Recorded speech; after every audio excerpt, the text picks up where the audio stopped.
since the famous Dempsey Tunney long count battle in Chicago 8 years before.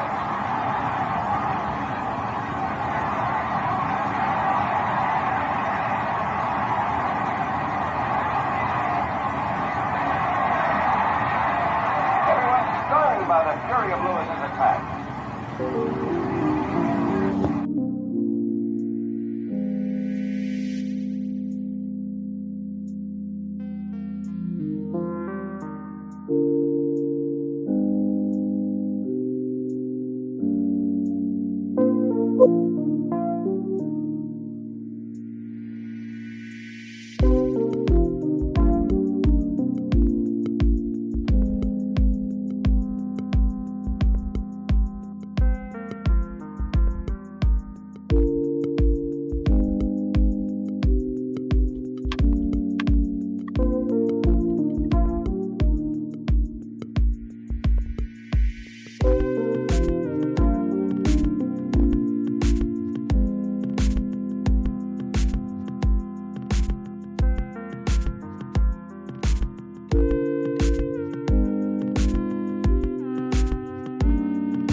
What's happening, my people? It's Cast Sports again, back for another afternoon with the family. Now, as usual, before I get started, let me give a shout out to the JBT community. It's just boxing talk. We're a group of people who just love to talk boxing. And we're always looking for others to join us. And you don't have to have a podcast. The only requirement is you just have to love to talk boxing. That's all. Boxing is the greatest sport of them all. That's why we love it. Can't get enough of it. And you know what time it is. If it's Monday through Friday, 2 p.m., it's the Boxtorian bringing you all that boxing history. Today, boxing in the States, Michigan. Miss Cass, hashtag JBT. Ray Patterson, straight out of New Jersey. What's up, RP? Just Do Boxing. Mike Mazik. Kensaw Love 1. Jarrell Hattie. Aunt the Queen. Salute to everyone, and welcome to another episode of Cast Sports, the Boxtorian. How's everyone today? Thursday afternoon edition of Cast Sports, the Boxtorian. The Boxing in the States series continues today with Michigan. Whole lot going on up there. That legendary Kronk Jim, Sugar Ray Robinson, the Brown Bomber Joe Lewis, Thomas Hearns, All those guys out of that Kronk gym. Helmer Kenty, Obercar, Vladimir Klitschko.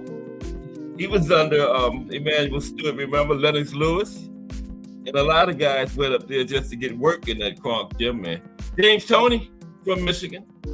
Can't forget Lights Out, James Toney. Yes, Michigan is loaded. We're going to have some fun today, especially when we get you the boxers from Michigan.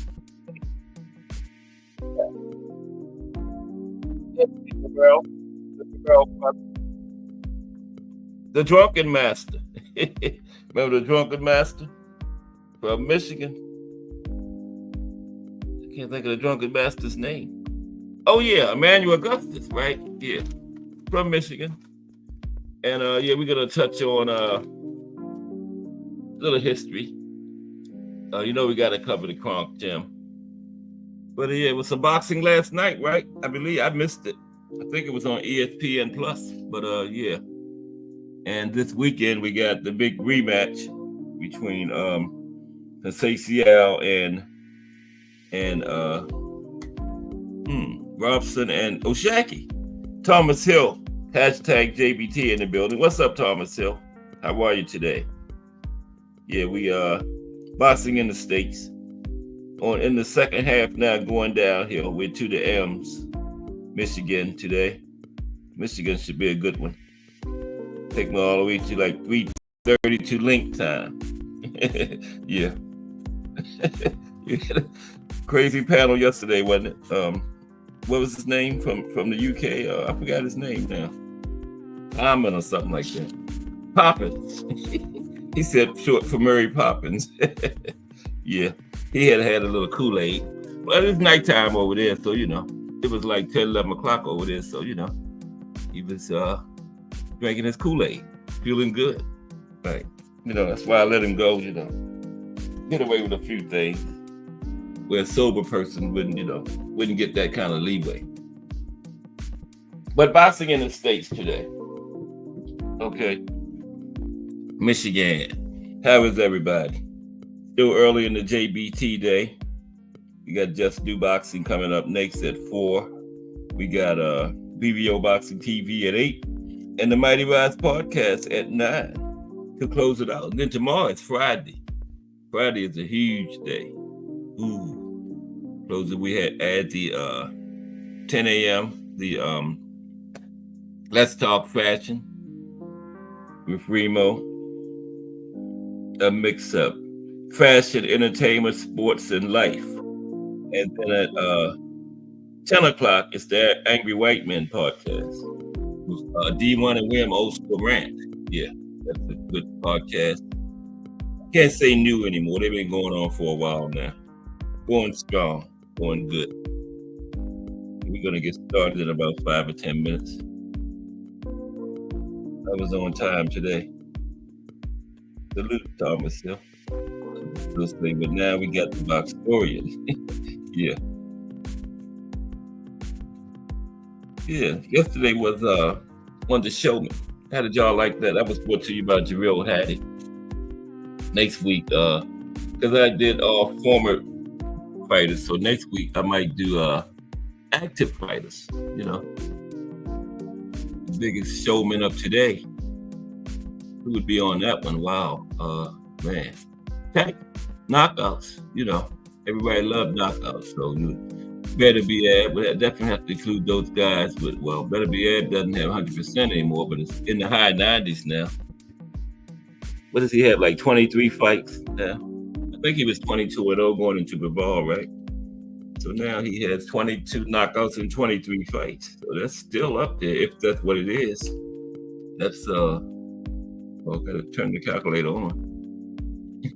Might help. That's still 95%. 95.6 to like 96%. So that still ain't bad. Yeah, so he would probably be on it, you know. Yep. But that'll be next week. Some of the biggest showmen of today, the active fighters. Yeah. That should be a pretty good one. This cast is in here under her government name today. Victoria Thomas. That's Miss Cass, everybody. What happened to Miss Cass? Miss Cass. Yeah, but yeah, we pulled right up on another weekend. It's Thursday. Next weekend is a big one too because that's the one Keyshawn and his brothers. I think that's on a Friday, right? Because Saturday is Mike Tyson and Jake Paul, and then next weekend, and the big female fight between the rematch, Katie Taylor and Amanda Serrano. So that should be good. I think that's in Florida, right? I thought they were going, since they fought in Amanda's hometown last time, they were trying to get this one to be in Ireland, where Katie's from, but you know, Jake and Mike wasn't going to no damn Ireland fight, so Ireland. So yeah, that should be another good one. That was a good fight, man. Came all the way down to the wire. Let's talk fashion in the building. Yeah, I was just talking about Let's Talk Fashion tomorrow at 10 a.m. Season 3 begins. Don't miss that. Tomorrow at 10 a.m. Okay? Season number 3. Fire Fashion Show. Yep. Yeah, Friday is a huge day. Start off with Crush the Legend in the morning with the coffee and the donuts. That's a joint TWT, JBT operation there. So you know that's fire. F-I-Y-A, fire. And then Let's Talk Fashion at 10 a.m. And no. How can I forget the hangout? The judge will be in session tomorrow morning, 8 a.m. Judge Polo J. I don't know what case is on the docket tomorrow, but I'm pretty sure Attorney D. Free will be in there, handling one side of it. They said Attorney D. Free is undefeated, I heard. Wow. I don't think he went up against Attorney Ant McQueen yet, though. I don't think so. Yeah. That old might go. You know. That old might go, you know. And then Remo, Let's Talk Fashion at 10 a.m. That will take us all the way to 2 p.m. Cass Sports the Box Historian, bringing you all that boxing. And then Friday at 4 p.m. Of course, Just Do Boxing. Balanced, unbiased boxing talk. He got the perfect name, Just Do. Everybody gets the Just Do over there, man. And then I don't think we have a Friday night hangout anymore. I think BVO is now 5 days a week now. Yeah, BVO Boxing TV at 8 p.m. with D Free and Rise Fighter, Crush the Legend, all them guys up in there with me. And then 9 p.m. the Mighty Rise podcast, and Fridays at 10 p.m. is the Angry White Men podcast. Shut it down on Fridays. That's Friday in the JBT. A big day. Trying to get every day like that. You know, we will eventually.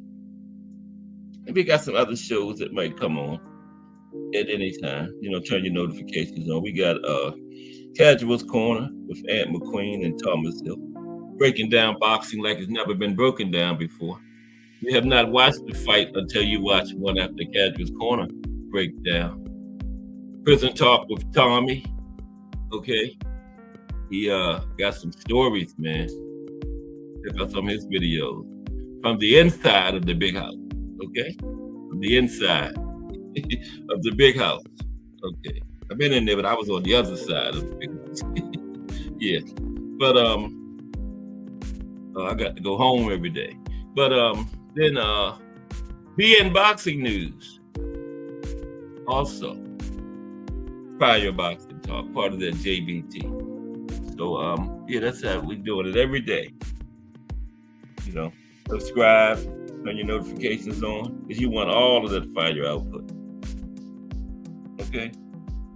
Bruce Gas, Boxing, Jazz, and more in the building. Salute Bruce Gas. Bruce Gas got this fire trivia show he does. It was on Tuesday. I guess it's every Tuesday, because I caught it Tuesday, man. Fire, yeah. Tough questions, though, man. You don't go in there half-stepping. Tough questions, man. Yeah. Yeah. So that's another fire channel there. Bruce Gas, Boxing, Jazz, and more. Yeah. Salute, Bruce Gas. And Melanin Queen 27 in the building. All right. I can relax now. Melanin Queen is here. When I be up here making mistakes and messing up, she'll fix it. Salute Melanie Queen 27. How's your day going? Good? Okay. We get ready to get started now. Bruce Gas here, Melanie Queen 27 here. Miss Lonnie Lee, man. I think Thomas Hill said his albums had changed or something. Yeah. He admitted every show I had ever done up to like 2 or 3 weeks ago. Yeah. He'll be back. He's a degenerate just like the rest of us. Okay. Salute Melanie Queen 27. Bruce Gas, Boxing, Jazz, and more. Yeah, check out Bruce Gas if you like boxing history. But if you go in there in that trivia contest, you better be on your P's and Q's, man. Because I tell you that's tough. And they had Tim Witherspoon up there with him. He was stumping Tim on some of them, right?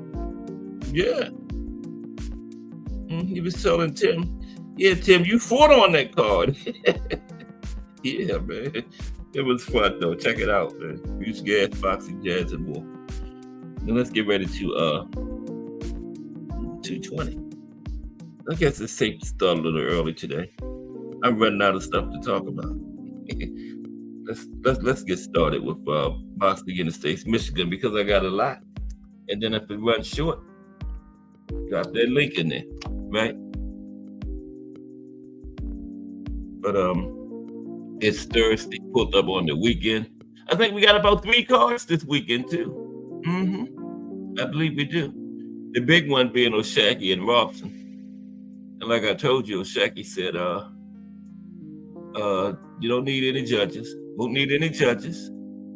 He's not leaving it in the judge's hand this time.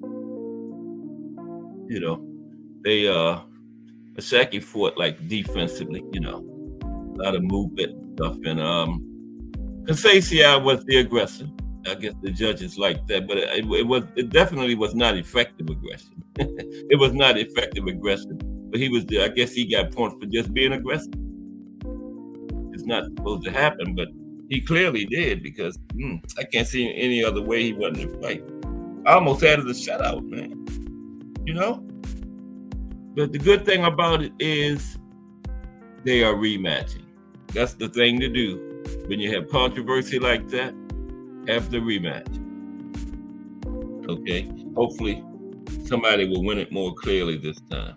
O'Shaquie said it's going to be a knockout. Yeah. That way, they'll settle it. Then another good, close, controversial fight had the trilogy. Have the trilogy, But this time, the roles are reversed. Robson comes in as the champion. O'Shaquie comes in as the challenger this time. So, yeah. But, I like it. I like the rematch. And it's this weekend. Saturday. Yeah. I told y'all, Miss Cass told me a couple weeks ago that Jake Paul had knocked Mike Tyson out in the first round, and I'm like, hold up. I was believing it because I'm thinking I knew it was coming up around this time. I was like, damn. But then, yeah, she was just trolling me, I guess you could call it. I was saying, wow. I don't think that will happen. It's next weekend, though. They probably got a no knockout clause in effect. Like Floyd and his brother. What's his brother's name? Logan. Yeah, Floyd and Logan had the no knockout clause. One round, Floyd had Logan on his back. Logan looked like he was asleep. Floyd carried him halfway around the ring on his back to keep him on his feet. Floyd accidentally hit him with something hot, and Logan couldn't handle it. So, yeah, I don't know, though. We'll see. It's next Saturday.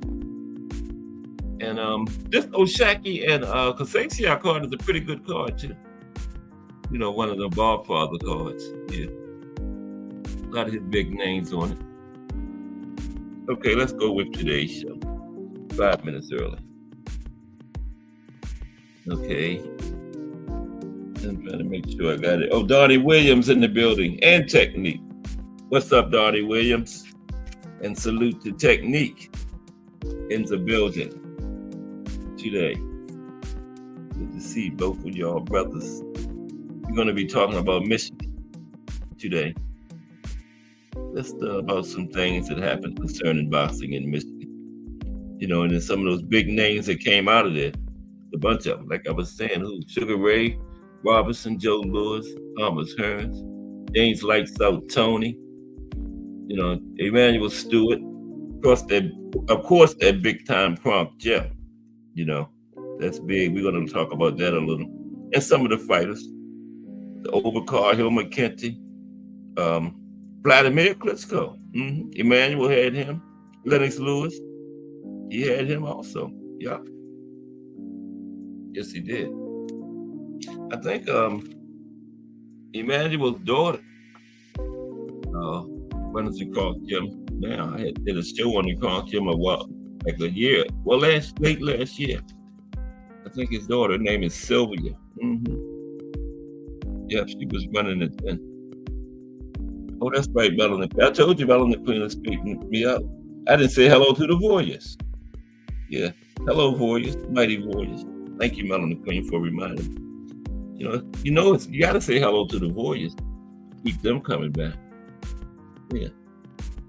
Salute to all the mighty Warriors in the chat today. Appreciate you stopping by. Like and subscribe, please. And the guy Poppins yesterday, he didn't even subscribe, man. Probably didn't hit the like. I should have threw his drunk ass off here. Yeah, because I had the same amount at the end than when I started, man. And I told him to like and subscribe. But he get a pass because he had too much Kool-Aid, so he probably forgot. He'll do it next time.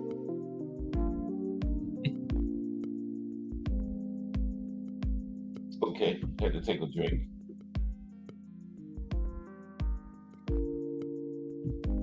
I'm gonna put this window up. Bear with me for 1 second. Kind of stuffy in here. Miss Cassie had the heat on 75 degrees outside. Let's do it.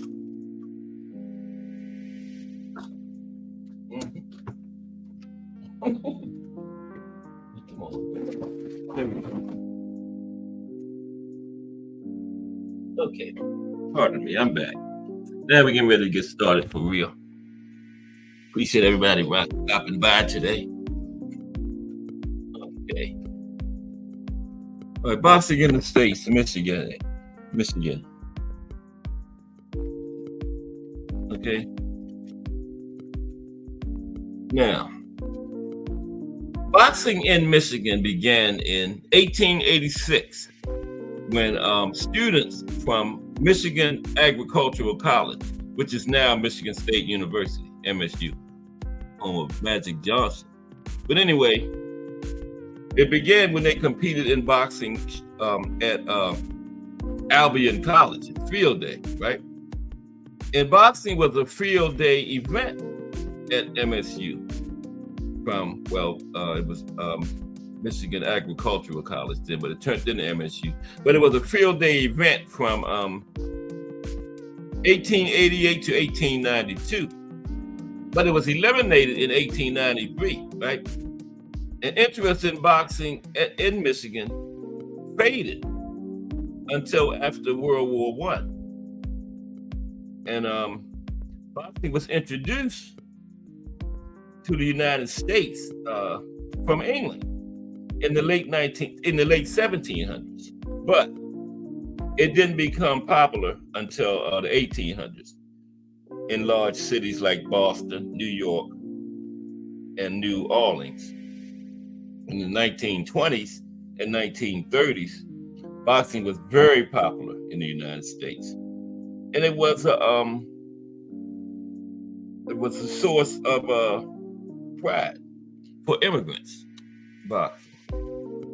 Now let's talk about Michigan. How boxing was it used to be a bustling scene, and they're trying to regain the buzz now in Michigan. Something does not look right on. Yeah. Detroit boxing was once a bustling scene and is trying to regain the buzz, okay?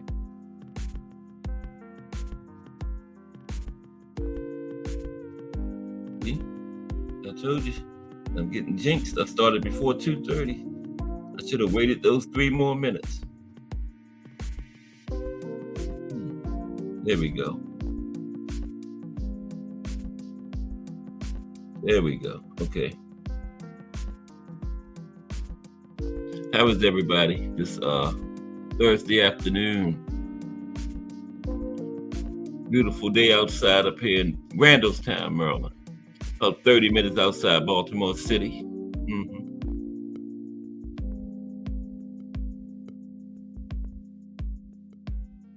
Okay.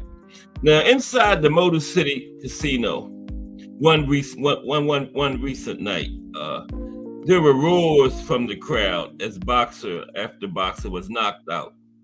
A few laughs too, when a fighter's vomit stopped one fight, and another was delayed because a competitor failed to put on a protective cup. Now, watching from a front row seat was Thomas Hearns, right? A revered fighter known as the Hitman. Now 64 years old, he was held by the approximately, I think he's a little older than that, like 67 or something. Let me see. Gotta be correct. Yeah, but Thomas Hearns was there at the fights at the Motor City Casino. The Hitman, yeah.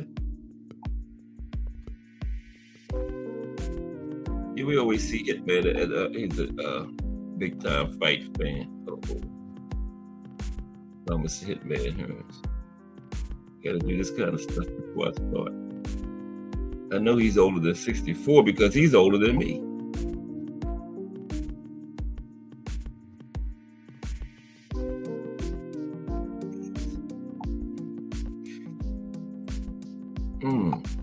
Come on, man. All I want to know is how old Thomas Hearns is. Anybody know? I think he's about 67. I can't give y'all no bad information. Oh, here we go, right here. Thomas Hearns.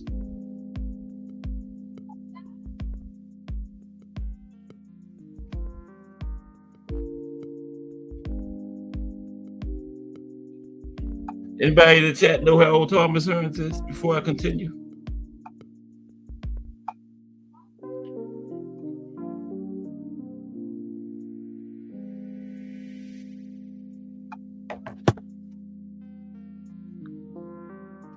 Okay, I'll find out myself. Here we go. I had the wrong phone. This is the correct one.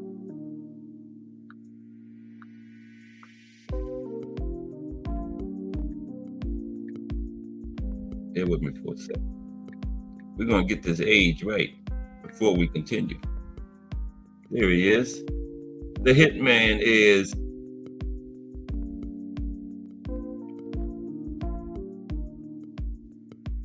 66. Okay. Sorry about that. 66 years old. Now 66. He is older than me.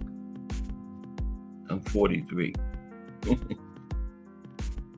Yes. Thomas Hearns is 66. Okay, let's continue.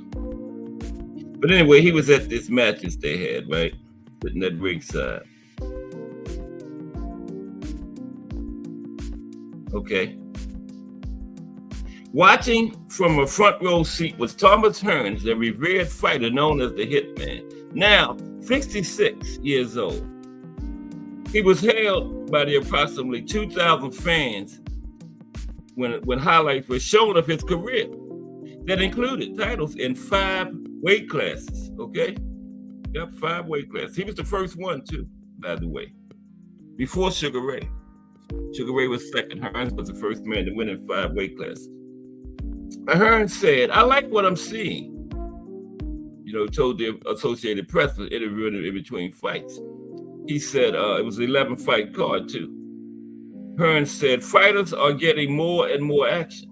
But the bad news for the event and for Detroit, once fabled boxing scene, was that Hearns was easily the biggest name on hand.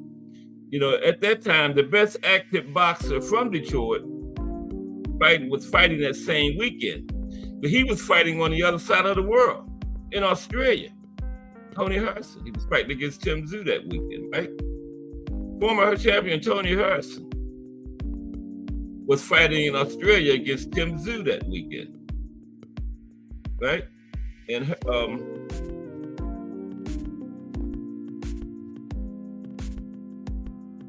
Harrison was managed by Emmanuel Stewart early in his career too, right?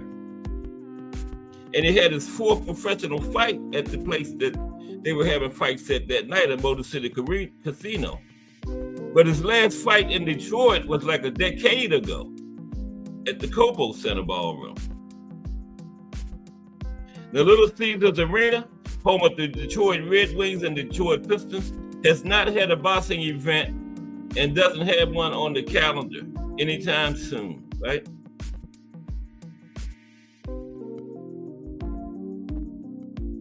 There's no support for fighters anymore, Tony Harrison told AP. It should be the highest support for fighting because people from Detroit, they know how to do one thing, and that's fight. Inside the ring, outside the ring, fighting paycheck to paycheck, rent to rent. Now, while Harrison trained in Detroit at his own gym, he was forced to go from coast to coast in other countries to compete, right? The fighter known as Superbad, a nickname Emmanuel Stewart gave him, he handed Jamel Charlo his only loss. And he took his 154-pound title from him in New York in 2018. Then, of course, he lost it back to him in Canada a year later in the rematch. But also from Detroit, Tony Harrison. He's talking about how the state of boxing is in Detroit right now. Okay. The lights are looking good too.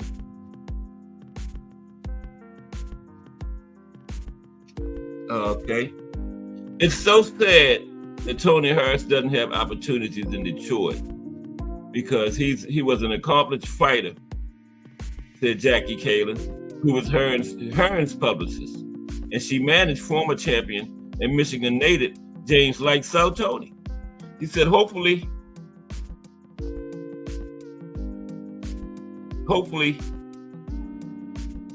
he would win that weekend to help put Detroit back on the map with more people.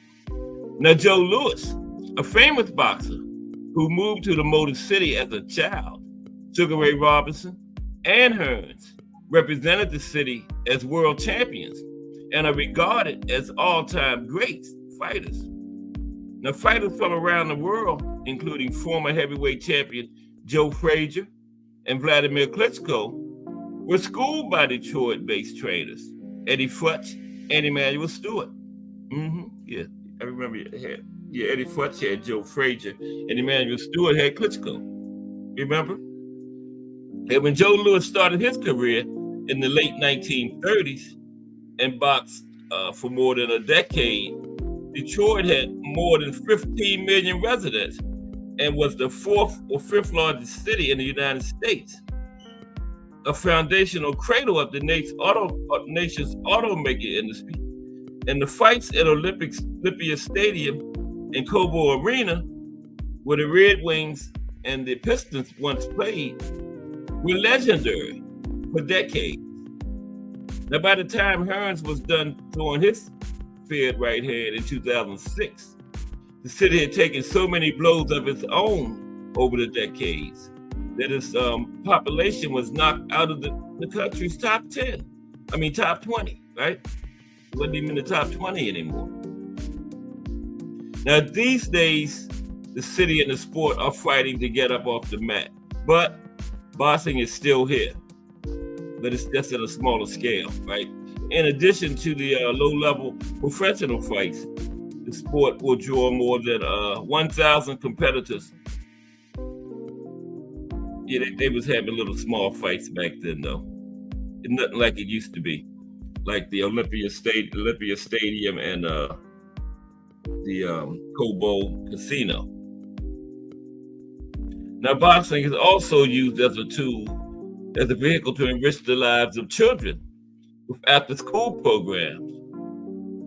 That's not the sport of boxing that keeps the kid off the streets, said Khalil Sweeney, founder and CEO of the downtown boxing gym in Detroit. It's the connection that you make with the kids. Boxing is just the icebreaker, okay?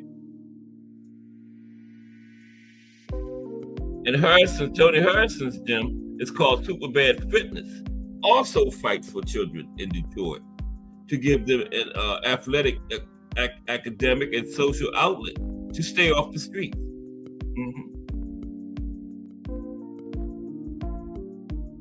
And Harrison said, for me, winning in life is helping other kids be successful.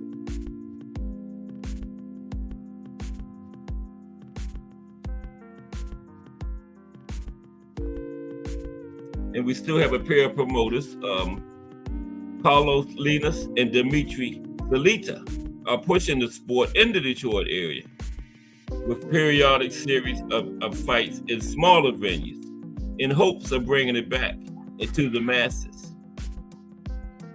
Okay? Yeah, so they're trying to bring Detroit boxing back.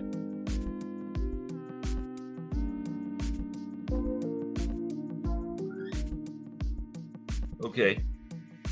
So now let's talk about another big thing up in Detroit is the Golden Gloves program they have up there. Let's talk about that real quick. Then we're going to talk about the Kronk Gym. The legendary Kronk Gym, that is. We're just going to touch on these Golden Gloves briefly. It's in the Kronk Gym. And we're going to get to some boxers from Detroit. Got a whole bunch of them. It's my favorite part. Boxers from the state. But yeah, Detroit's boxing legacy in the Golden Gloves tournament. Okay.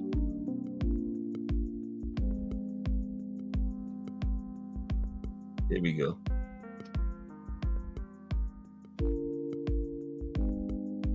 And look back at Detroit's boxing legacy in the Golden Gloves tournament. Okay. Then we're going to talk about the legendary Kronk Gym. Now, located just a 7-minute walk down Jefferson Avenue to the foot of Woodward Avenue from the Huntington Place Convention Center, formerly Cobo Center, place we just talked about, in downtown Detroit, site of the 2024 National Golden Gloves Tournament of Champions. Right? That was in May.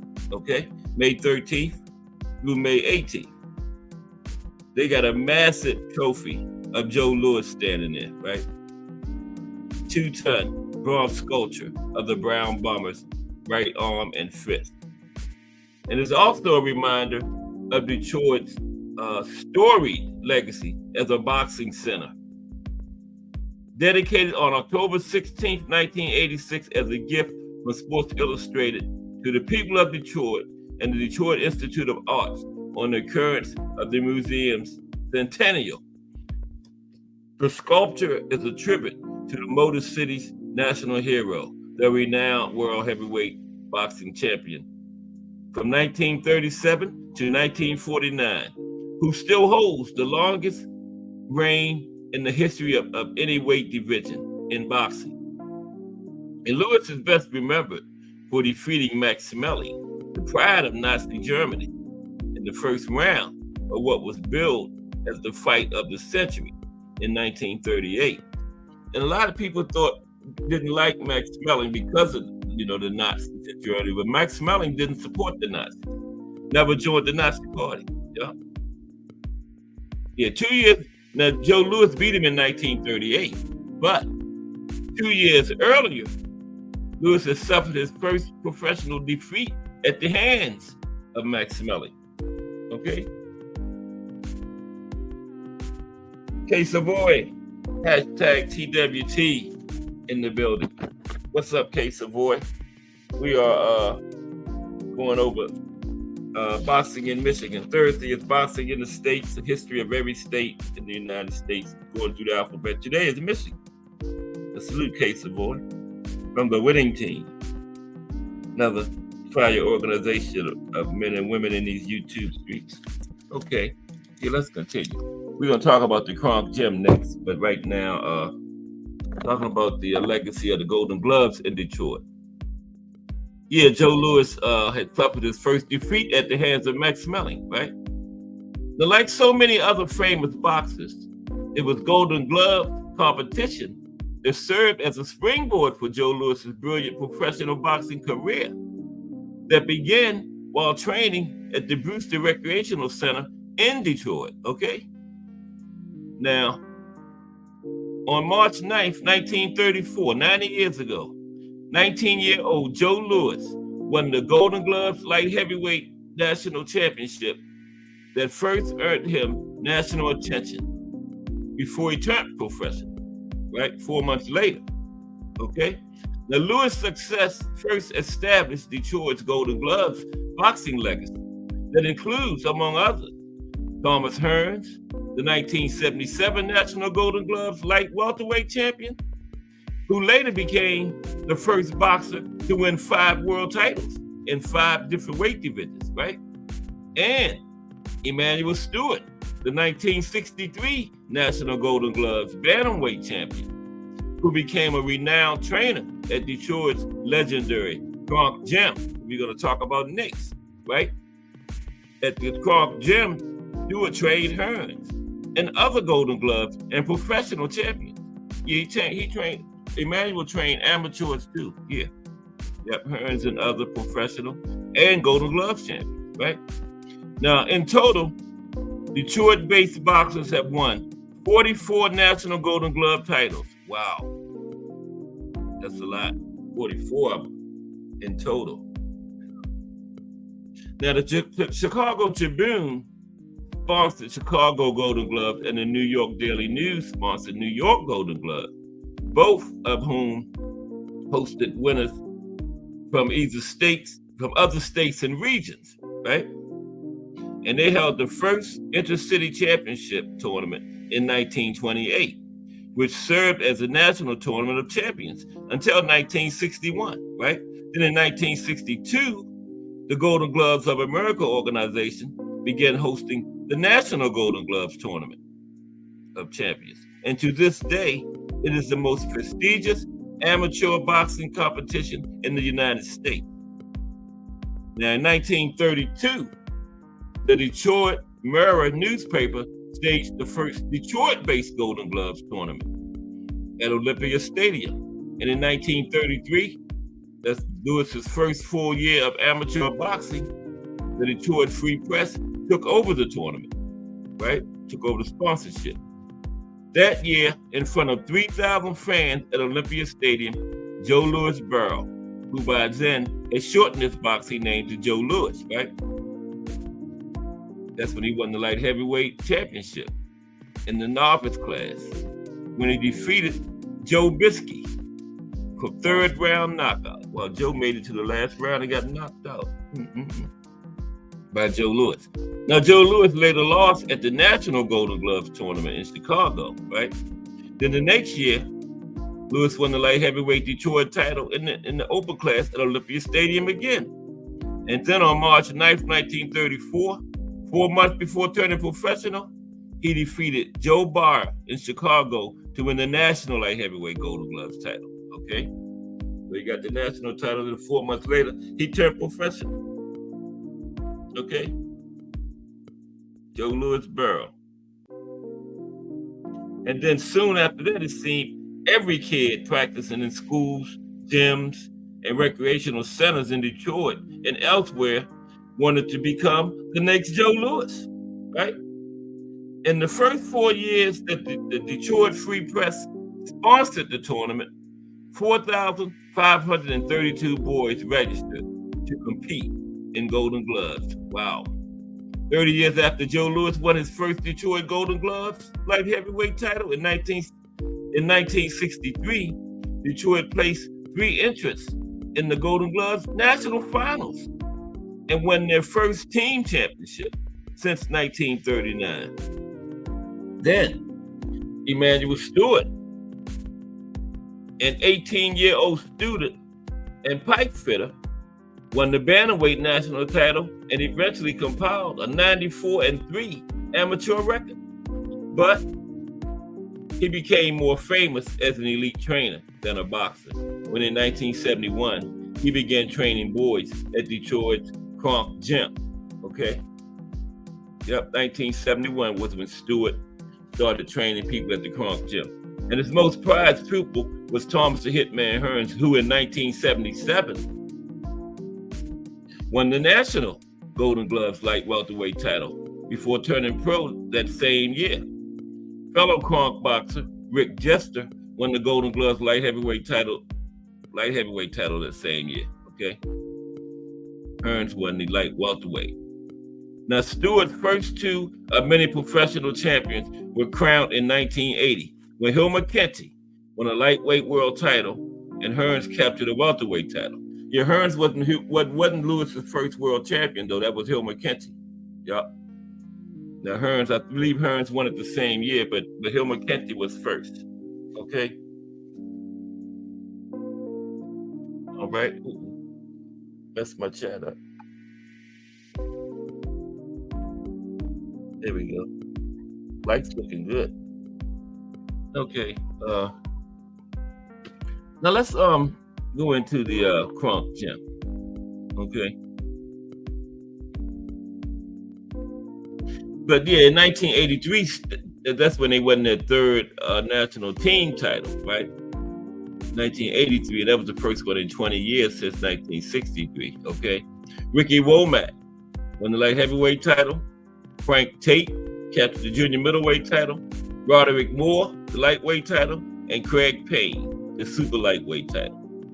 And the only other year that Detroit hosted the National Golden Gloves Championships was in 2000, when at Joe Louis Arena, 19-year-old Austin Palat won the 178-pound division, won his second consecutive National Golden Gloves title. In 99, he won the 165-pound division, right? Now, organizers are thrilled the 2024 National Golden Glove Tournament of Champions. That was in Detroit in May, just this year. Yeah. Okay, let's talk about the Kronk Gym, the legendary Kronk Gym, that is. And then we're going to talk about some boxers from Detroit. Okay.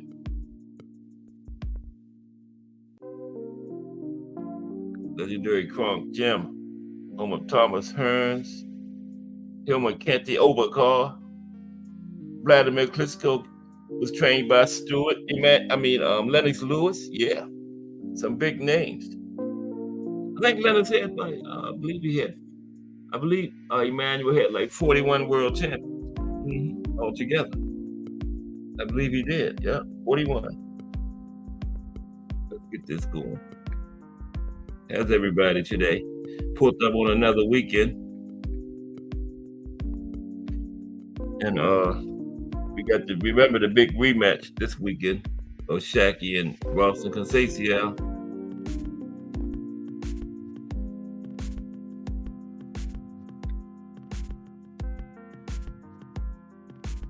I think it's from Las Vegas, right? Legacy. Get with me for a minute. Okay, here we go. The legendary Kronk Gym. This is good. Okay, let me see. I got a couple of I don't know what's going on with my pictures.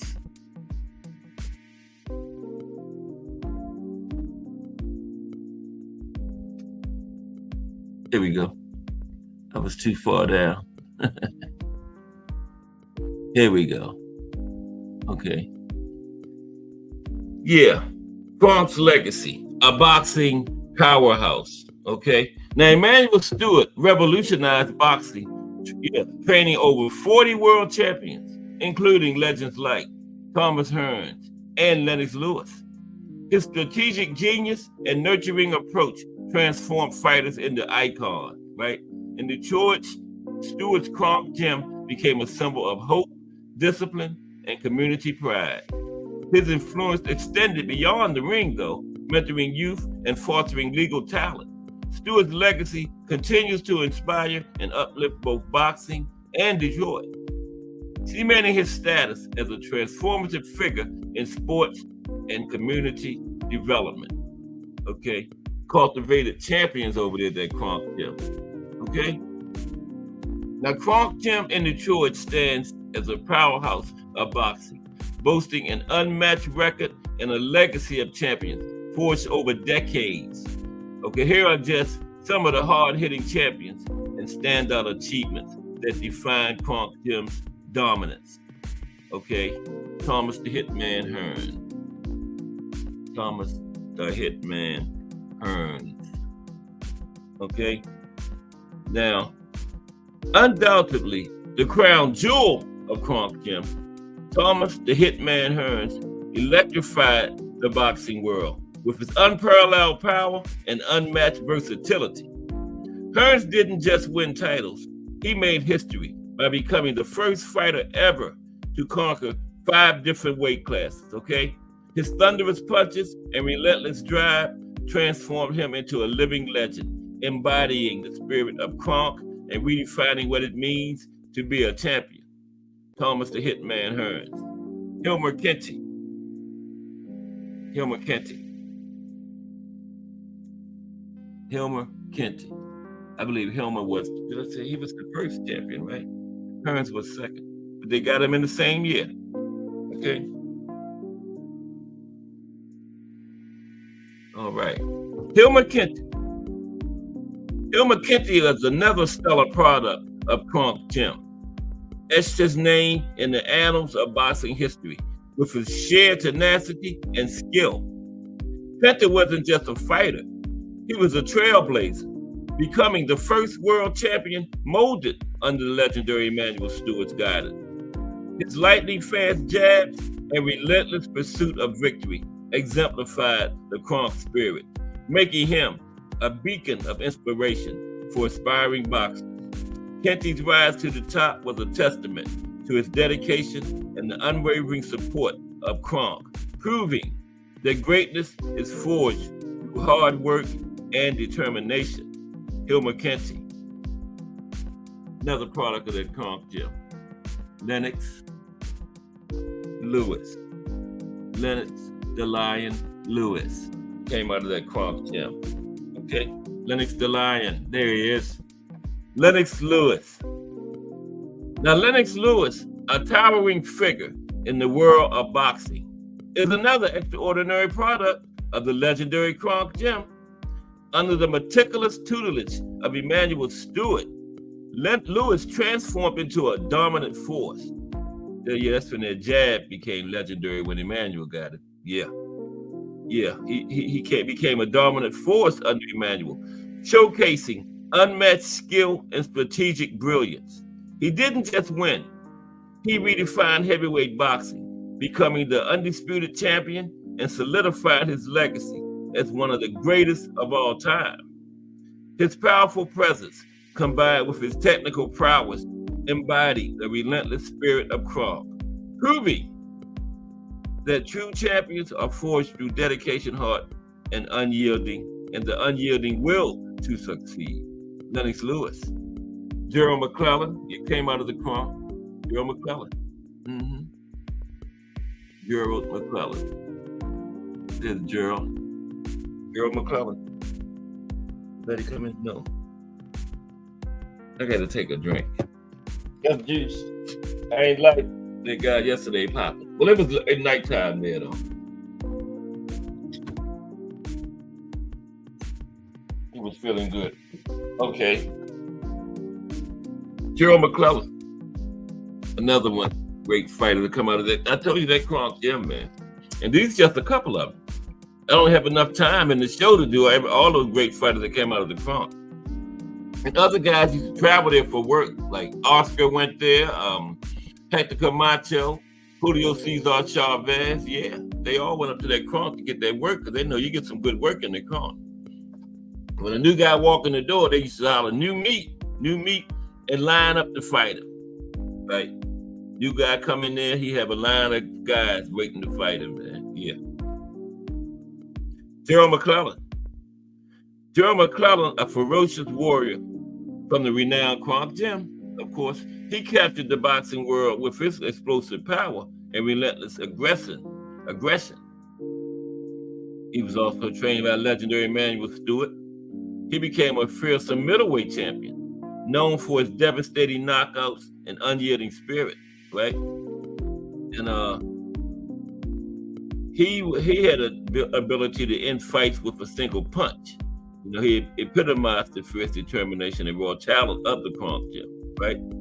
His legacy is a testament to the incredible prowess and the indomitable spirit of Kronk, proving that true champions are forged in the heat of battle and relentless training. Yep, Gerald McClellan. And finally, Vladimir Klitschko. Okay, there's Vladimir Klitschko. Now, Vladimir Klitschko, he's a titan of the boxing world. He emerged from the iconic Kronk Gym and under the expert guidance of Emanuel Stewart, honed his formidable skills, becoming a master of both power and precision, right? And his reign as heavyweight champion was marked by dominance and an unyielding commitment to excellence, you know? And him and I don't think his brother fought at Kronk, just him, Vladimir, okay? Now let's talk about some other boxing. Came out of the Motor City. That's Detroit, right? The Motor City. Tommy Hearns, the Motor City Cobra. Okay. Now this is oh Lord, I dropped my ink pen. And there's my ink pen right there. I dropped something. My glasses. Okay. Let's do this. Boxers from Detroit. Okay. I got a nice little article. A little different this week than it normally is. I got a nice little piece here on boxers from Detroit. The people that left, they left too soon. Got to be patient. But that's all good.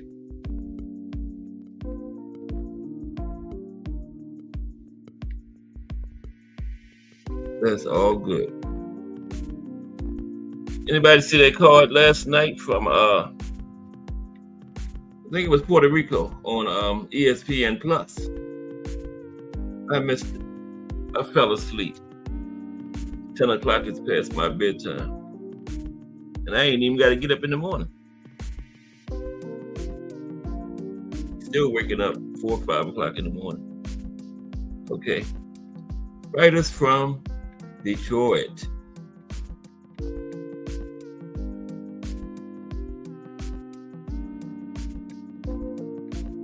Oh, no, not Detroit. Michigan. Writers from Michigan, okay?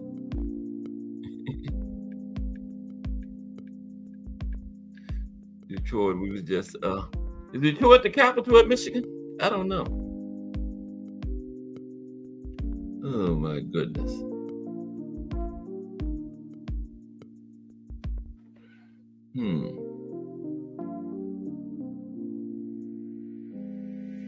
Oh, there it is right in front of my face, man. Okay, here we go. We're going to talk about some fighters from Michigan, okay? Now, the state of Michigan has featured numerous Hall of Fame prize fighters over the past 125 years. Here's a look at some of the names who helped to establish this rich tradition, okay? Stanley Ketchum. I'm going to move this up some. Stanley Ketchum is first. There's Stanley. You know, Stanley was way back yonder, right? There's Stanley. Stanley Ketchum. His name was Stanislaus Kiskow, okay? Stanislaus Kiskow. Hold up. Terry Akers in the building. What's up, Terry Akers? That's my favorite sister-in-law, Terry Akers. How are you, Terry? He just left here. You should have stayed over here, Terry. You could have seen the show live. That's my wife's sister. She just left here about 20 minutes ago. She could have stayed and saw the show live. You know? I just did. I saw Cash Sports Live. Yeah, this guy's name is Stanislaus. I'm gonna put it in here. I don't know if I'm saying it right, but he shortened it as Stanley Ketchum. The salute Terry Akers, STAN. Go up before a second. STANISLAUS.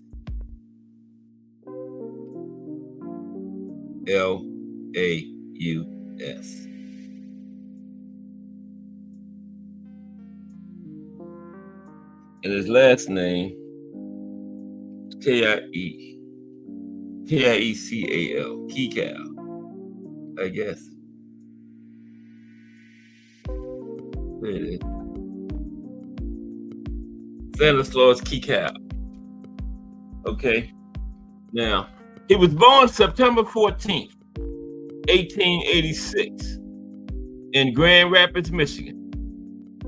He was of Polish descent, right? And the young man didn't care much for school. He landed on the streets, cunning away from home in his early teens, right? Now, like many others during the time, Ketchum went west to find his way, went west. Now, the Michigan assassin, that's what they called him, he moved to Montana and gravitated toward fighting. He reportedly became a professional boxer at the tender age of 16, right? 5'7". He was a ruffian. He took on countless opponents in Montana and became more bloodthirsty as time went by. He was a knockout artist, one who seldom tasted defeat. Yet his boxing skills left something to be desired. He was a knockout artist, right? His skills left something to be desired. But he more than compensated for any shortcomings with a huge fighting spirit. In December 1907, Ketchum defeated Joe Thomas by decision to win the world middleweight title. 10 months later, he gave up the crown to Billy Papke. He would reclaim the championship soon after that. Perhaps his most infamous fight came in October 1909. Ketchum faced then heavyweight champion of the world, Jack Johnson, at Mission Street Arena in Colma, California. The Michigan assassin dropped his much bigger rival in the 12th round. He put Jack Johnson on the mat. Then Johnson got up off the canvas and returned the favor with a monstrous shot of his own. It put Ketchum down for good, right? 12th round. But he did knock Jack Johnson down before he got put out of there. Clearly, he battled some of the sport's best, and a lot of times bigger than him. Among his opponents were champions of higher weight classes. In the process, he cemented his claim as one of the all-time greats. Ketchum died tragically before his 25th birthday, not before he solidified his status as a true legendary in the squared circle. Okay? Joe Louis. We got to talk about Joe Louis again. Talk about Michigan. Okay? Joe Louis, the Brown Bomber. Heavyweight great Joe Louis, aka the Brown Bomber. He was born May 13th, 1914 in Lafayette, Alabama. As a youngster, his mother and stepdad relocated the family to Detroit, right? As a youngster. So Louis began his boxing career as a teenager. He learned the basics at the Brewster Wheeler Recreation Center in Detroit. And from that point there on, there was no stopping him, right? 6'2" slugger, saw great success as an amateur, right? Remember 34? He won the Golden Glove Heavyweight Championship, right? And then in June 1937, he secured a shot at the World Heavyweight title, right? And the Brown Bomber had arrived as he blasted reigning champion James J. Braddock in the 8th round, knocked him out. And Lewis would become arguably the greatest heavyweight champion in the sport's history, right? He recorded 25 straight world title defenses, keeping the crown for over 12 years. And speaking of great champions, okay, speaking of great champions, it is important to note Sugar Ray Robinson. He was born Walker Smith. He was born in Alley, Georgia, okay? He lived down the street from Joe Louis in Detroit for a time.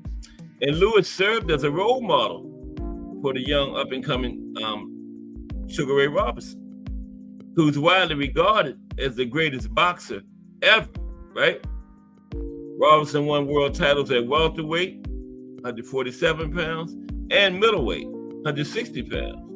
Now, he was on the way to winning light heavyweight. He was ahead in the 13th round on all cards. When heat exhaustion got him, it was the only time he was stopped. He had to, he stopped the fight because Robinson couldn't continue because of the heat. But guess what? Before that, they had to change referees because the referee went down to the heat first, right? And then in round 13, Sugar Ray had to succumb to the heat. Couldn't finish the fight. Okay, only time he was stopped. But he got welterweight and middleweight. Okay, he reigned as the welterweight champion for half a decade. Then Sugar Ray won the middleweight belt an unprecedented 5 times. His name is synonymous with pugilistic greatness. And like I think Carmen Bilsilio said, if you win it 5 times, you got to lose it 4 times, right? Emanuel Stewart. He had a great amateur boxer. I think he was 97-3 as an amateur, but he made his name as a trainer. 41 world champions. Okay, I wonder what the record is in that, but Emanuel trained 41. I know Ray Arcel got more than that because Ray Arcel was training for like 60 years or so. Emanuel Stewart and Kronk boxing. Motown would see another golden era of boxing starting in the 1970s. Decorated amateur boxer Emanuel Stewart, originally from West Virginia, began coaching local youth at Kronk Gym in 1971. Stewart would take the Kronk name global. He is credited with coaching no less than 41 of the sport's world champions. Of course, Thomas the Hitman Hearns, Lennox Lewis, Vladimir Klitschko. And Lewis passed away at 68 in 2012.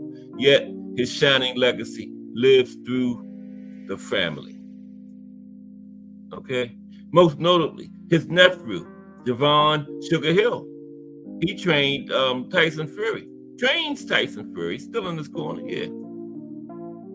And no doubt, Stewart's legacy endures. Detroit boxing, the Mayweather family. There's boy Senior, Floyd Jr. and Roger. Didn't get Jeff in there, but can't forget Jeff.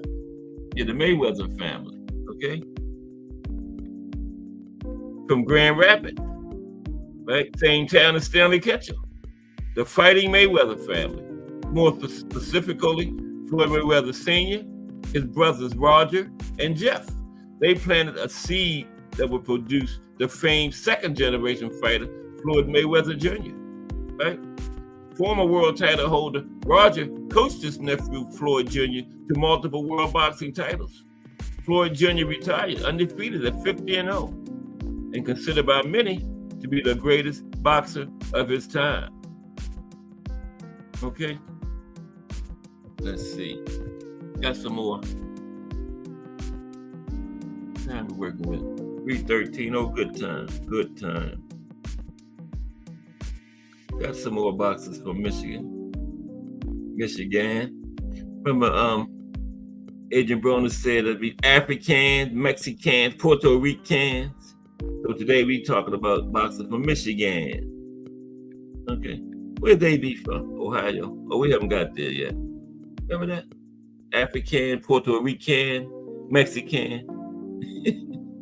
AB was a clown, man. But a good boxer. Still active, too. Yeah. AB still in the game. Okay. Who we got next? Get out the way for him. Okay, we got oh, I done dropped my paper with the names on it. Let me get that. The Mayweather family. I don't know that. Got my page. Yeah, that's it. Okay. I gotta get that. Somebody else might come in. There we go. I gotta do my roll call at the end. Okay. Next is after the Mayweather family. We got is it Pinklon Thomas? I believe it's Pinklon Thomas. He's from Detroit. Pinklon Thomas. Yeah. Yeah, Pinklon Thomas on the right. He's from Detroit. I mean Michigan. I keep saying Detroit, but y'all know what I mean. I mean Michigan. Let's talk about Pinklon briefly. Boxers from Detroit. Pinklon Thomas. Come on, Pinklon. There we go. Pinklon is from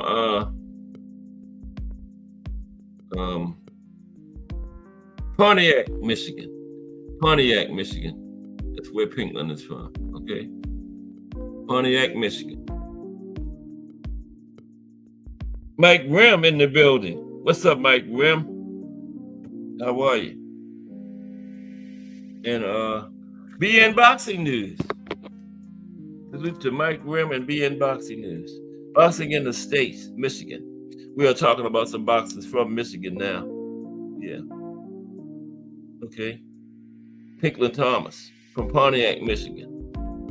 Don't forget tomorrow we're going to be talking about Sugar Ray Robinson again, the life and career of Sugar Ray Robinson. And Fantasy Matchup Mondays next week is Pernell Whitaker versus the Legends. Pernell against 15 to 20 fighters from different eras. Monday. Fantasy Matchups Monday. Now Pinklon Thomas, he was born February 10th, 1958, right? And he competed from 1978 to 1993, 15 years. And he was boxing's first centennial champion, okay? And he held the WBC heavyweight title from 1984 to 1986. 1886, 1986. Right, I don't know what they taught, centennial champion. What the hell is a centennial champion? I don't know. But anyway, he's considered one of the best boxers of his generation, right? He beat former heavyweight champion Mike Weaver. That was a good fight there too. He beat Tim Witherspoon and James Quick Tillis and future cruiserweight champion Alfonso Ratliff. Right, and they had a draw with future WBA heavyweight champion Jerry Coet. I don't know how to pronounce that. Bruce Gas told one time, but I forgot. Kozia, is that it? Jerry Kozia, is that it? Bruce Kozia. Yeah, I think so. Now, Pinklon had a total of 51 fights in his professional career. He won 43. He lost 7. He had 1 draw. And Pinklon had 34 by way of knockout. Pinklon Thomas, boxers from Michigan. Okay. After Pinklon, where am I at? Lights Out. No, I'm not the Lights Out. I'm on the wrong page, man. 15.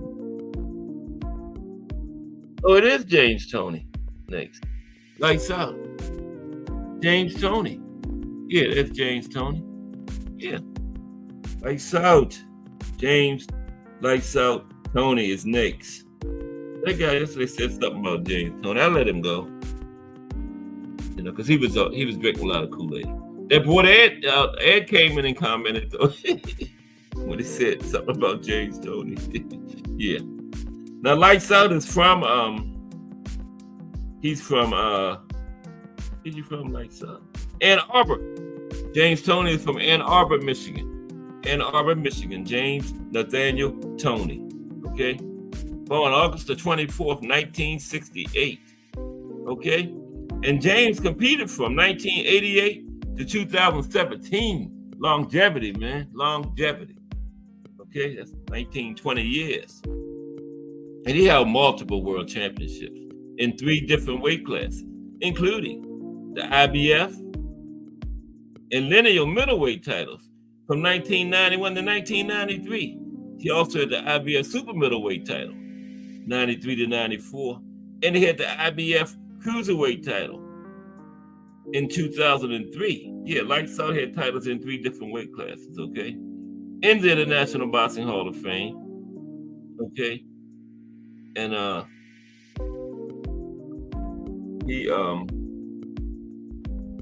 IBF, all IBF titles. Well, he also challenged twice for a world heavyweight title in 2005 and 2006. And it was victorious the first time, but it was later stopped due to a failed drug test, right? Overall, he competed in 15 world title fights, of course, 4 weight classes. James Lights Out Tony, okay? And he had a total of 92 fights in his career, 92 fights.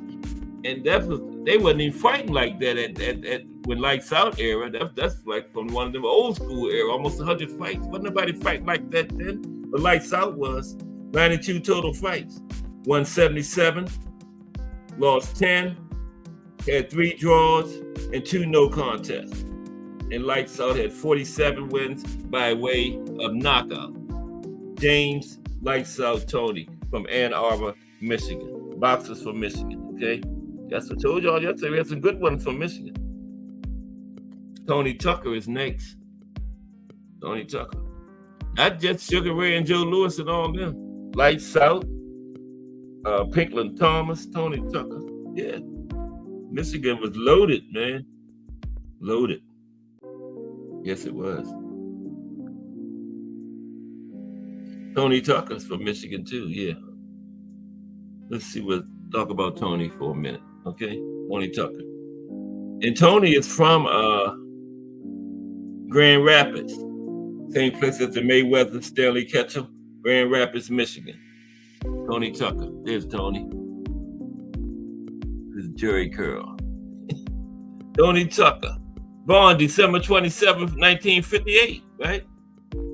Now, Tony competed from 1980 to 1998. That's an 18-year career. Longevity, man, yeah. 18 years. 80 to 80, 98, right? And he had the IBF title in 87.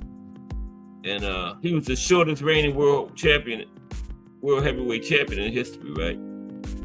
He had his title for just 64 days. Damn, Tony. Right. In an interview with Barry Tompkins, Tony referred to himself as the Invisible Champion. Yeah, 64 days. He called himself the Invisible Champion. Damn, Tony. What is he even doing fighting that quick, man? I would have held my title for a while. But he had it. You can't take that from Tony. He had it, okay? And Tony, in his career, he had a total of 65 fights. He won 57, lost 7, had 1 draw. Tony Tucker, the shortest rated heavyweight champion in history, 64 days, okay?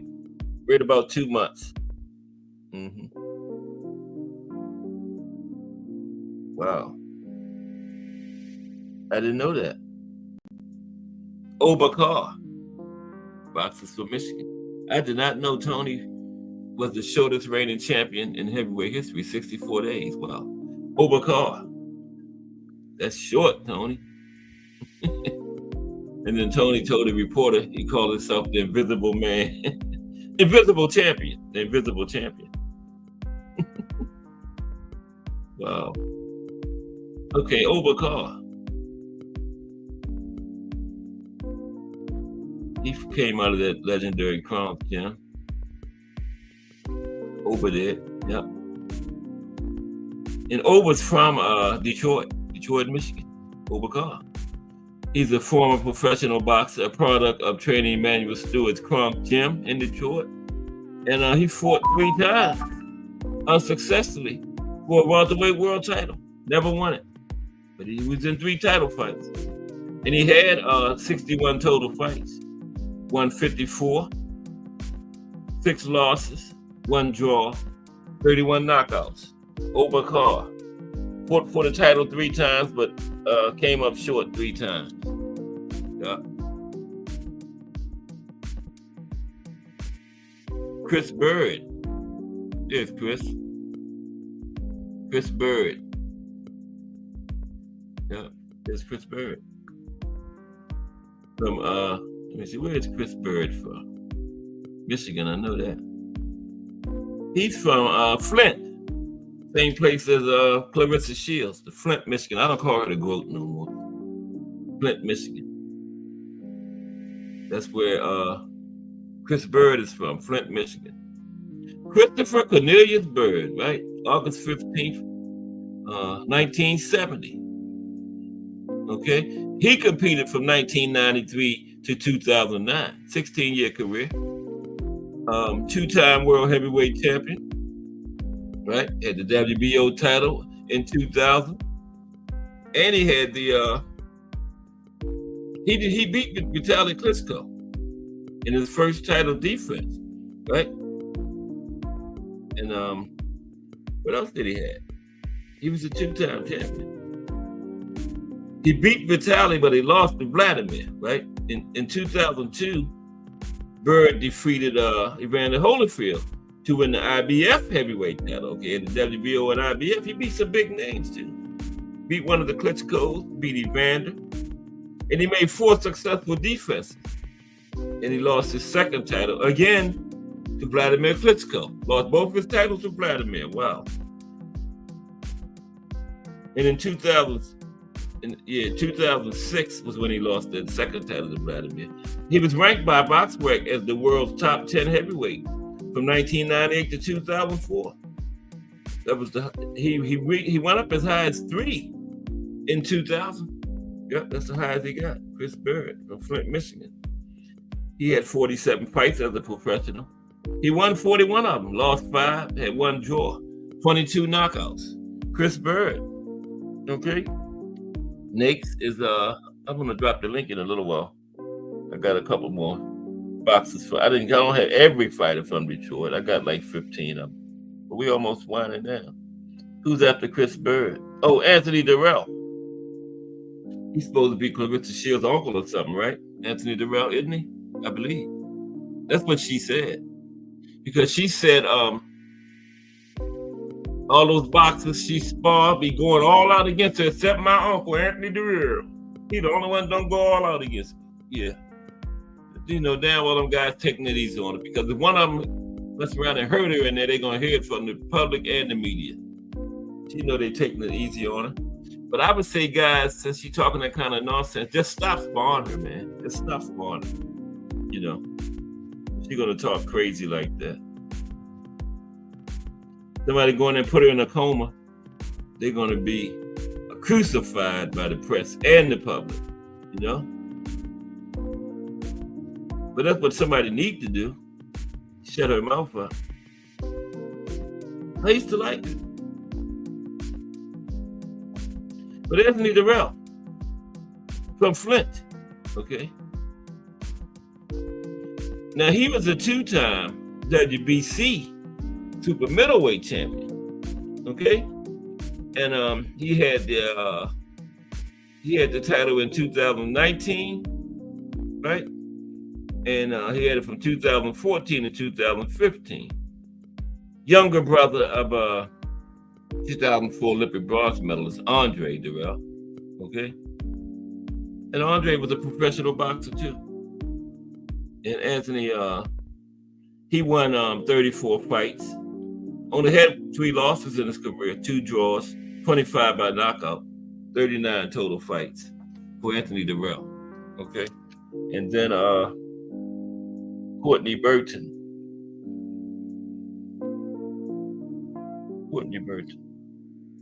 I got it mixed up. Courtney Burton. What's the drunken master's name? I was thinking about Emmanuel Augustus. I don't think he's from Michigan. I was thinking about somebody else. But Courtney Burton's from Michigan. Mm-hmm. Yeah, Courtney Burton. Yeah, that's him with the bald head. He's from Michigan. Yep. Okay, let's talk about Courtney. Then we're going to get some link time. Everybody's welcome to hit the link. We can chop it up for the rest of the show. It's just about 3:30 now. I'm going to do Courtney Burton. And there's one more after Courtney Burton. And then that's it. Jonathan Banks. Now, Courtney,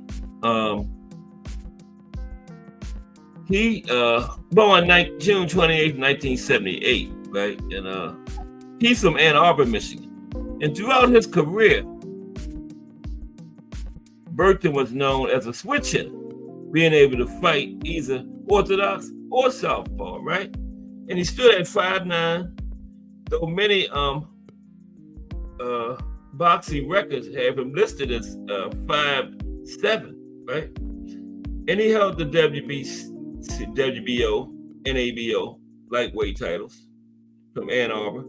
Courtney, he won 22 fights, lost 7, 11 knockouts, 1 draw, no draws, 22-7, for a total of 29 fights, right? He only had 11 knockouts. Let me finish this off. And finally, Jonathan Banks is the final one. I don't know who that is up there. Jonathan Banks is last. I don't know who you are. It's another picture up there.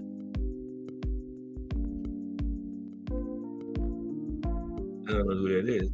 But I don't have no more, nothing else to talk about. Jonathan Banks. And Jonathan competed from 2004 to 2014, 10-year career. He had the IBO cruiserweight title, minor title, from 2008 to 2009. And he challenged once for the IBF cruiserweight title, major title in 2009. Lost that fight, right? And he currently works as a boxing trainer, right? Most notably for former heavyweight champion, Vladimir Klitschko. Wow. And he was trained by Emmanuel Stewart. Mm-hmm. Courtney Burton was from, I don't know, Michigan, okay. Southfield, Michigan, okay. And he had 33 total fights. He won 29. He lost, how many did he lose? 3. And had 1 draw. Courtney Burton. Now I'm going to drop the link, okay? And we can top it up for the rest of the show. Oh, yeah, yes, Melanie Queen. I used to like her because she was, she wasn't always like that, you know? She wasn't always like that, you know? But now she is, yeah. You think she trying to cash in like Floyd did or something? Because Floyd played that bad guy role to the hilt. I don't think Clarissa going to be able to do it. You know, hers is just, don't nobody come to care whether don't nobody really care, you know. She just, and she's just like saying the guys go all out against her when she know better than that.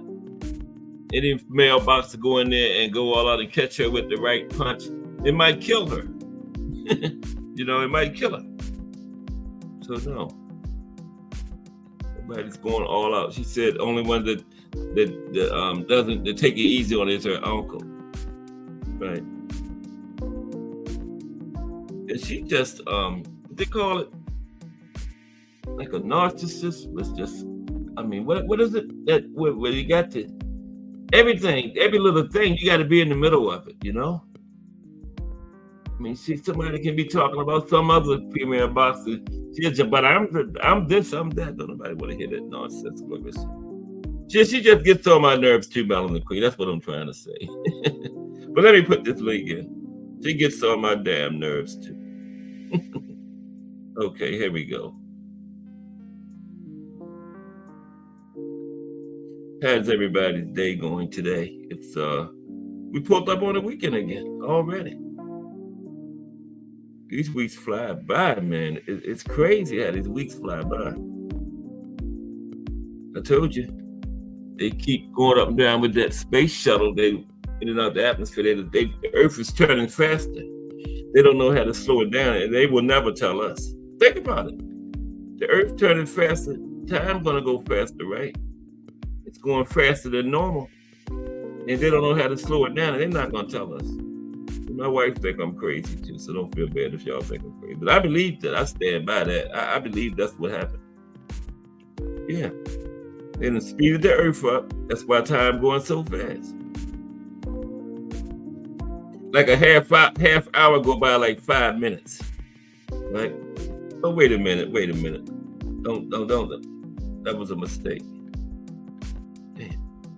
Let me stop talking.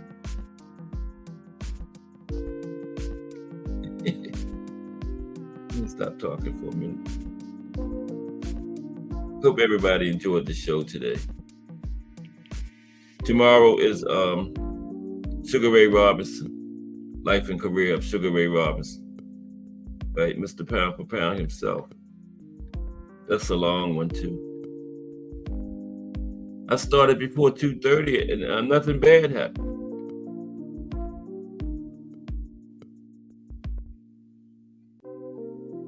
Nothing bad happened. Okay, invite. Nothing bad happened. We got Just Do Boxing coming up next with that balanced boxing talk. Always good. Just Do Boxing.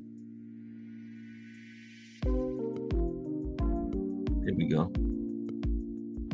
Copy. I got to talk my way through it, you know.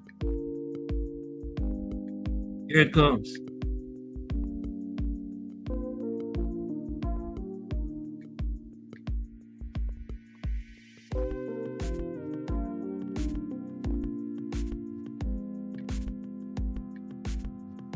Okay, let me check everything.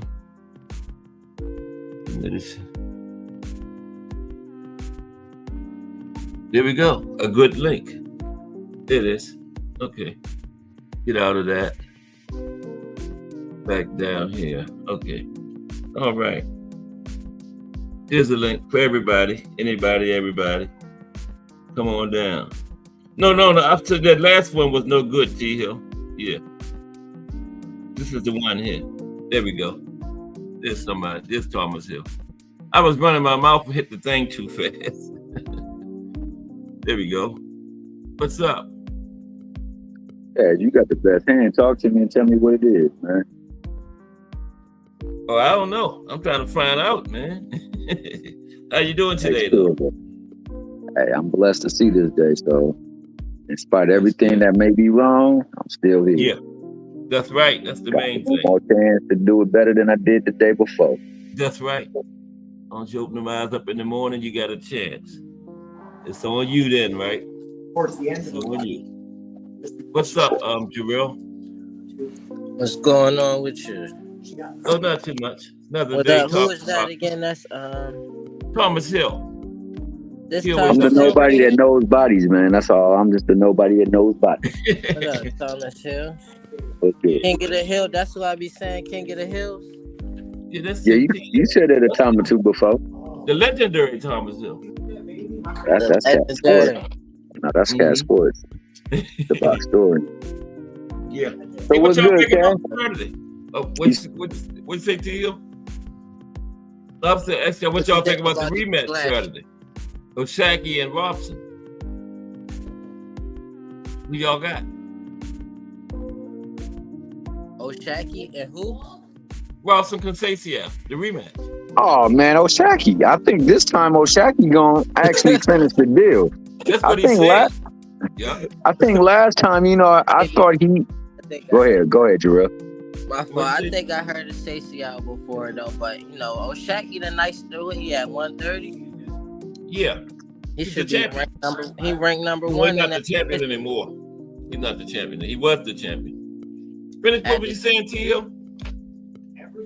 I was going to acquiesce to Ja, so let Ja go, and then I was going to say, well, I know exactly what I'm going to say. Oh, Appreciate you. After good. Lamont Roach get up from the nap time, after the nap time's over, then I want to see O'Shaquie versus Lamont. Yeah. So because he going back down, right, to 130. This fight is at one. Is it a catch weight or to 135? I don't know if he's gonna still fight after this. This might be his last fight. Like, I You got think so? fighting up. He still got his title. He's not putting his title on the line or anything, is he? I don't know if he wants to. Not thinking he ain't gonna be able to, but I don't know if he gonna want to. His title's not on the line in this fight, is it, T Hill? You know what? I think they both might be on the line. To tell you the truth, for real. Okay.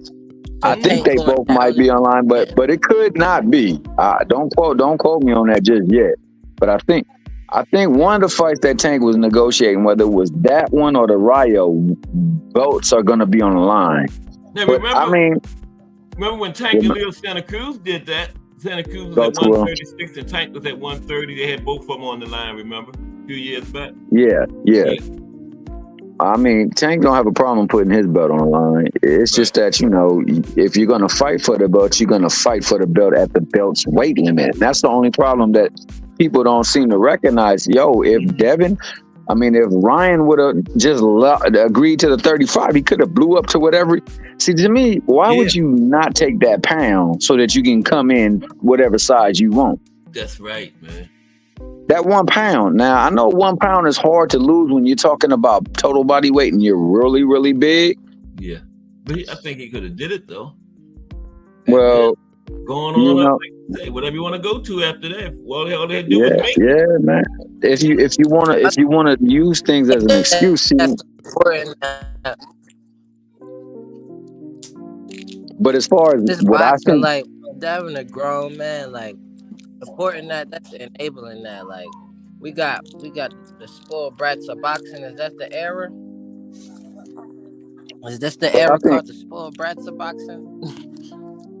I think this is the business era of boxing, and I put the emphasis on the business because people think that they're doing good business by doing what they're doing this way. Like all of them are really consolidating that zero because that zero means prestige around here. Because there was a couple of fighters that retired. Right.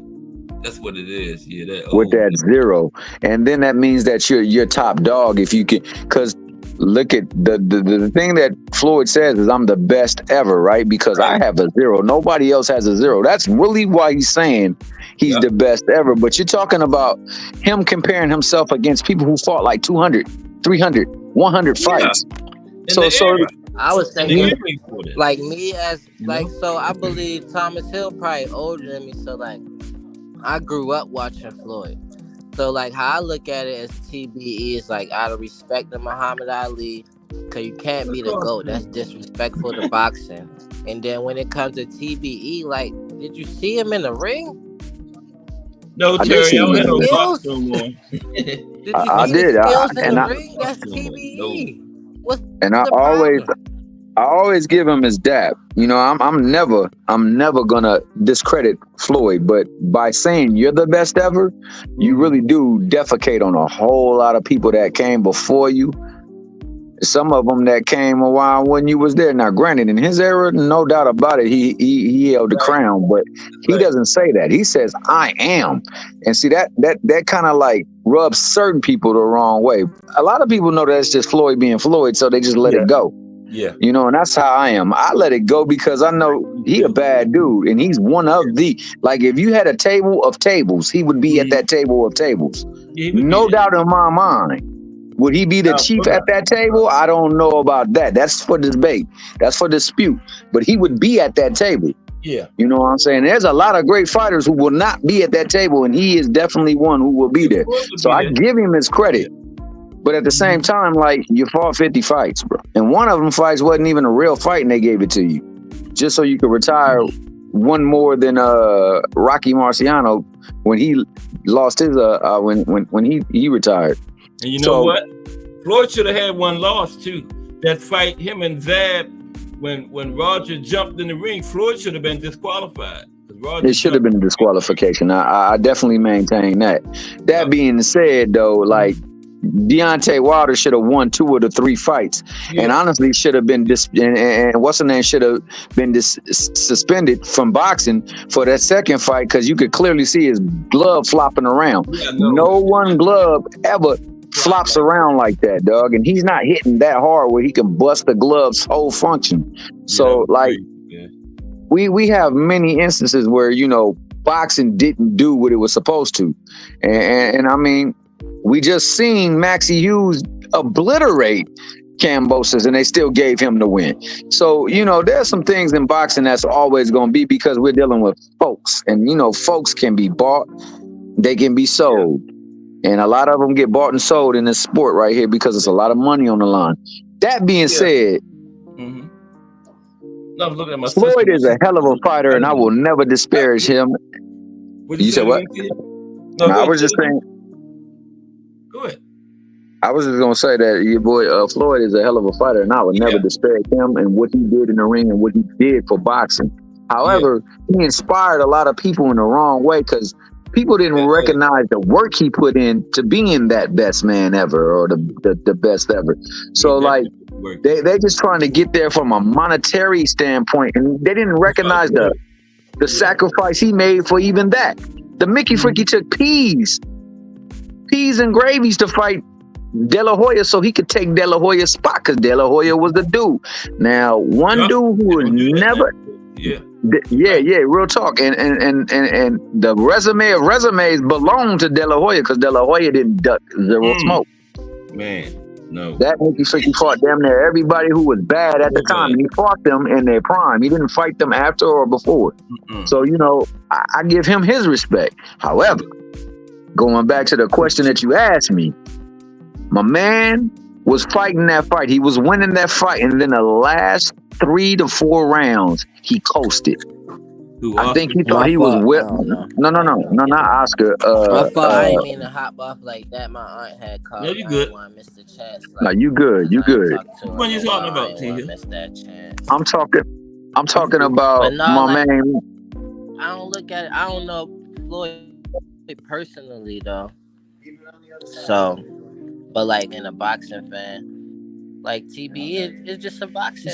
Like that's how I see it. Like other fighters is great. You can't compare them to Floyd. You could say some is better out of respect though. Yeah, look at era too though. The Floyd fought in the 80s. Yeah, he wouldn't have that O. He would not have that O. He probably had like that's something, But that gotta be spoken with, a level of grace, because it's like you can't even compare. Who could we say could beat Canelo? Like Floyd beat Canelo. Out of the old fighters, Sugar Ray Leonard definitely beating him. Tommy Hearns definitely beating him. Marvin Hagler definitely beating him. You talking about Canelo? Oh yeah, they beat him. I'm saying when you compare eras now, like certain people that lost to Canelo, it's like you would in this era, you would think that Floyd Erislandy Lara beat Canelo. Yeah. All right. And they gave it. They gave the fight. Leonard beat Marvin Hagler. Okay, he won. Sugar Ray Leonard. Yeah, he did. He did. But that was a questionable decision too. See what I'm saying?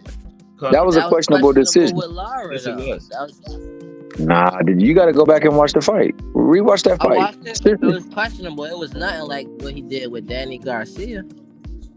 Well, Danny Garcia was coming off a long layoff on top of that, and not the same. This Lara fought top notch Canelo, and go back and watch that fight, and really look at it with no commentary. Just watch the fight and score from the merit of what you see in the ring. Don't let them people on the fight say what they say, because a lot of people thought De La Hoya beat Mayweather, but that nigga was throwing a lot of punches. Mayweather came out from 126 though. Mayweather came up from 126 and beat Canelo. Mayweather beat Canelo because he's just a better fighter. He's just a better fighter. Pure simple. Exactly. That's my point. Nobody here is denying that he's one of the best to do it. To say he is the best, that you'll get a lot of pushback on that, because there are some great fighters whom you didn't get to witness that did major work in a time where them Mickey Freakies didn't even want them to have a platform to shine on. Think about it, man. We ain't too far removed from Mickey Fricky's just was getting hung. Just a couple of years back, they was hanging folks talking about people was committing suicide. Now think about your people. They used to get hung for no reason at all. Why would they hang themselves? They don't do that because their people got denigrated and disrespected in that manner. So like we talking about.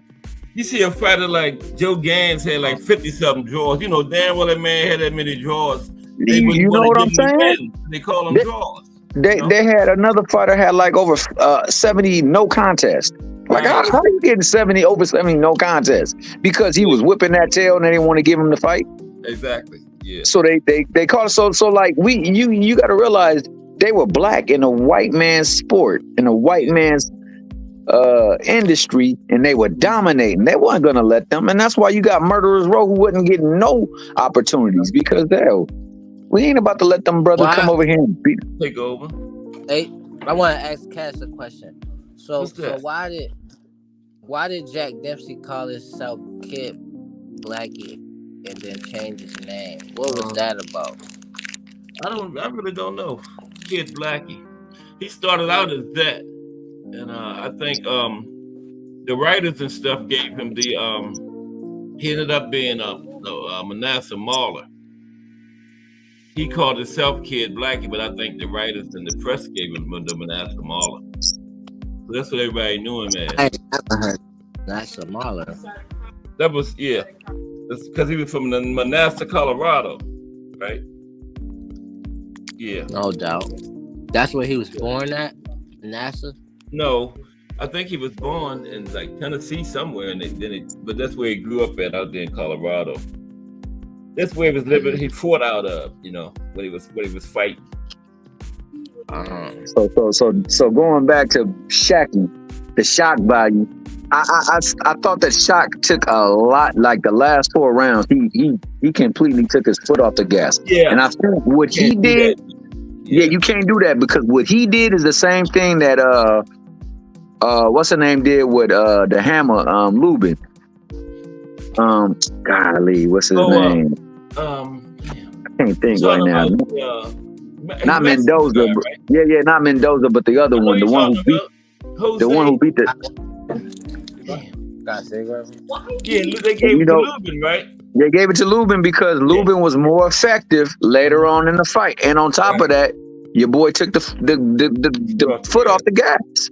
Yeah. You can't do that, and that's what Shaq did in a fight with Conceição. He was winning the fight handily, but then he took the foot off the gas. So my man, even though he really wasn't landing nothing, he was throwing punches.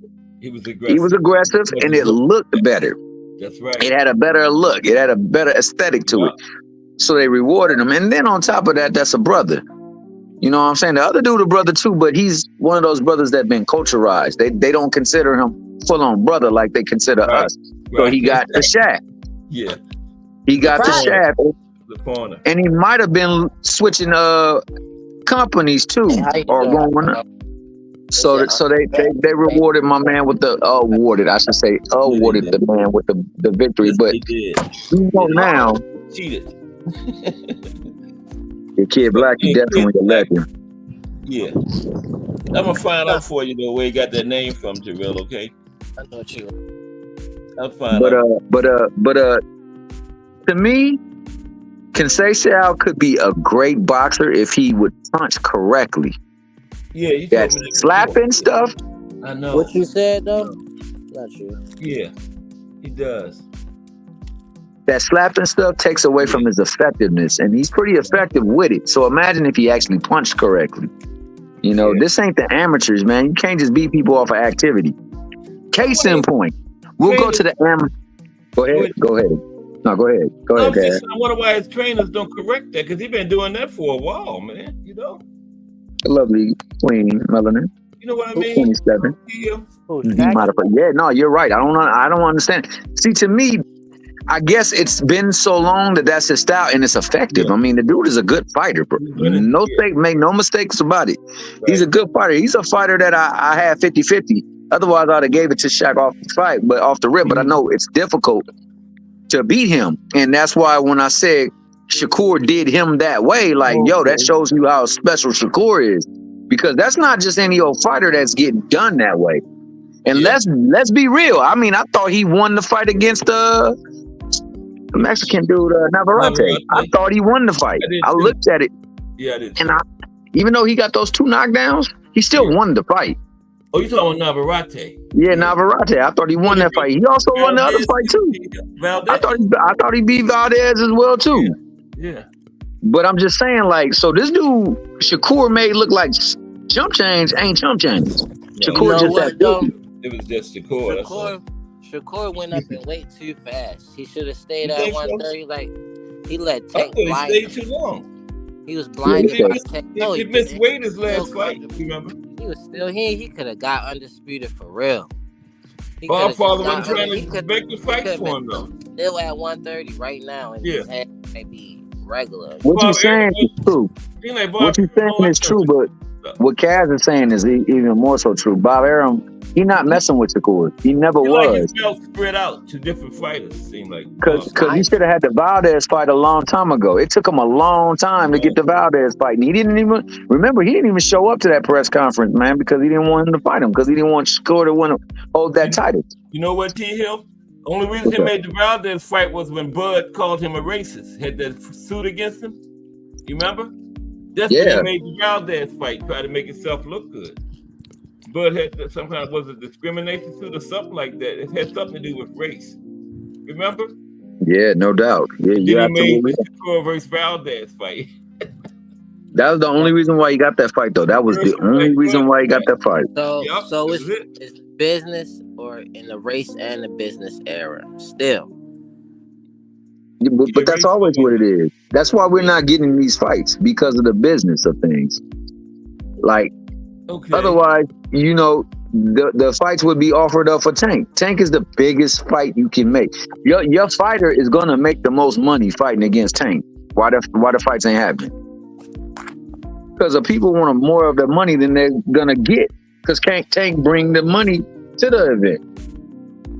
Hey, Jarrell. There's only one other fighter right now that's doing that, and that's Canelo. And Canelo is leaps and bounds ahead of everybody in that regard. Canelo can bring me up to fight. And people will, at least 350 people will pay to see him whoop on me. Yeah. But Jarrell, and they don't even know who the fudge I am, and I'm out of shape. Al Booker said they called him Kid Blackie because of his black hair and black eyes. Okay. Oh, he had jet black eyes and jet black hair? And hair, yeah. Oh, wow. That brother was in good health. They said the people with jet black eyes and jet black hair often never are sick. Right. All that melanin up in them. That's right. Oh, he had melanin in his eyes? Oh, there, yeah. That's where we get the color, the dark pigmentation from, is the melanin in our system. Okay. We are melanated people. Some have more than others, and the more melanin in there, the easier it is to fight off and ward off infections and stuff like that. But going back to that fight, though, man, I mean, I want to make sure I'm clear on that. Which one, T? I thought that Foster won, but when we were calling it live, I said he allowed them to possibly take this fight from him. Yeah. And that was on him. I think that's where you'll see the difference in the fight this time around. Mm-hmm. I think you'll see a better Conceição, but I think you'll see a much better O'Shaquie Foster. Well, definitely more offensive, you know. Yeah. Who else on the card? We could talk about that for a quick minute. God, man. It's a very good card. Let me get it up. Is Jahai Tucker on it? Is he top ranked? Jahai Tucker is top ranked. I think he might be on it. Yeah. I think he is on it now. Jahai Tucker is an interesting prospect, man. He's got a whole lot of upside offensively, but that boy just there to get hit. I know. And the more you scale up in talent, the worse that's going to be for you. Yeah. You can't be scared, man, because, you know, you're going to get hit. And you're going to get hit, but you don't want to get even more. You don't want to have a target on your head, though, man. No, that's true.